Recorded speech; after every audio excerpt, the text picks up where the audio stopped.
या संदर्भामध्ये सर्वोच्च न्यायालयातले 6 जज होते. Honourable lordship, 6 lordships were there. One of the lordship is Bela Trivedi. Honourable lordship Bela Trivedi यांचं काय म्हणणं आहे हे सांगणं गरजेचं आहे. त्यांनी सांगितलेलं आहे की 341 जो भारताच्या संविधानातला अनुच्छेद आहे त्यामुळे अनुसूचित जाती ह्या होमोजेनियस आहेत. या सर्वांनी अस्पृश्यतेचा अनुभव घेतलेला आहे, कमी अधिक प्रमाणामध्ये का होईना. त्यांना मारहाण असेल, त्यांना शिक्षणापासून वंचित असेल, त्यांना मंदिरामध्ये प्रवेश नसेल किंवा त्यांच्यावरती बहिष्कार टाकला जायचा.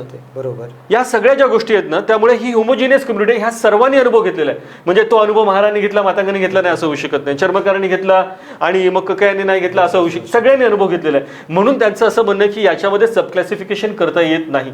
म्हणजे या 1 ऑगस्ट 2024च्या न्यायनिवाड्यामध्ये एका सर्वोच्च न्यायालयाच्या न्यायाधीशांचं असं म्हणणं आहे की याच्यामध्ये करता येत नाही.